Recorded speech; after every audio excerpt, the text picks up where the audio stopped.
Okay guys, so story time muna tayo, no. Yung sa na-experience namin dati sa nirentahan namin na bahay. Yes, dati. So dito ako nakatira sa Cagayan de Oro City. So dati kasi guys, may nirentahan kami na bahay na malaki. Yes, tapos um ano lang, affordable lang siya. Tapos mga ilang kwarto yun, mga apat siguro yun na bedroom. So yun nga guys, may nakita ako na tikbalang. Tapos um, yung itsura ng tikbalang, hindi po siya yung makikita natin sa TV na ano, yung ulo niya is tao, tapos sa paa niya is kabayo. Hindi po ganyan ang itsura ng tikbalang. Yung itsura po ng tikbalang is kabayo po talaga siya. Yung kabayo po talaga siya, pero nakatayo lang siya na parang tao. Yes, hindi po yun totoo yung nasa TV na makikita natin na half human tapos half horse. Hindi po ganun.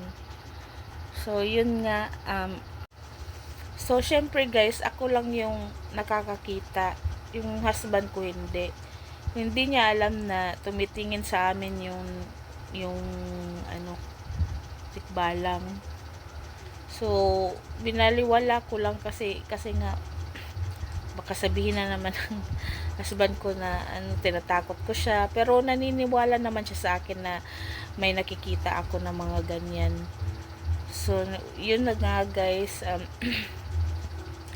so sa 12 noon yun nakita ko. Isa night market dito sa Cagayan de Oro City is mag-start ng 7 p.m. 7 p.m. ata yun, or 6 p.m. So andun na kami sa Divisoria ng 5 p.m. So yung ang naiwan lang guys is yung girlfriend ng barkada niya tsaka yung kasambahay namin. Tapos so yun na nga guys, nag-start na kami magbenta ng mga, kasi na-set up na namin yung ukay-ukay, yung tent doon sa Divisoria sa night market, mga 6 p.m. So yun, until ano kasi yan, yung night market, until 3 a.m. 2 a.m.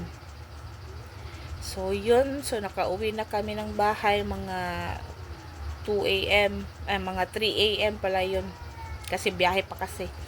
Medyo malayo kasi yung bahay namin sa Divisoria. Doon kasi kami sa Divisoria nagtitinda ng mga ukay-ukay namin before night market. So yun na nga guys, nagtaka kami bakit andun sila sa daan, doon sila sa kalsada. Sabi ko, yung kasambahay namin tsaka yung girlfriend ng barkada niya, ba't andun sila sa labas ng bahay, andun sila sa kalsada? Sabi nila, kasi alam mo ate, kanina mga 12 midnight, may ano daw, narinig daw sila na yung lakad ng kabayo. So ganun ba? Tapos kabayo. Oo, ate, kabayo talaga yung narinig namin, yung parang lumalakad daw yung kabayo doon daw sa labas pa ng bahay.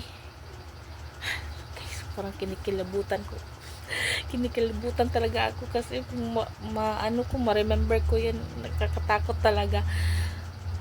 O pagkatapos, sabi nila, next daw nila narinig, ando na daw sa sala yung ng kabayo, lakad ng kabayo.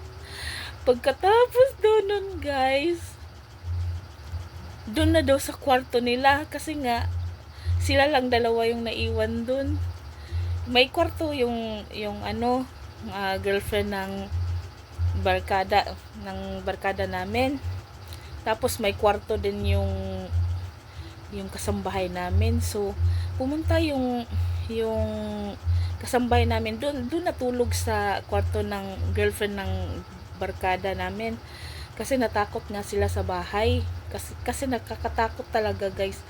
Ang dami talagang mga ano pa doon. May part 2 pa nito, guys, ha. So nun, guys, yun, guys, na ano, after doon sa sala, kumatok na daw sa pintuan yung kabayo, ano na ba, ganun, na doon na daw sa pintuan. So ano talaga sila, yung parang takot na takot sila. Tapos hinintay lang nila matapos yung katok. Tapos yun na nga, guys, lumabas sila sa bahay. Yun pa lang dahilan andun sila sa kalsada. So grabe. So yun nga, guys, may part 2 pa nito kasi nakulang na ako sa oras. Oo, guys. So ang dami-dami ko pang nakita sa bahay na yun.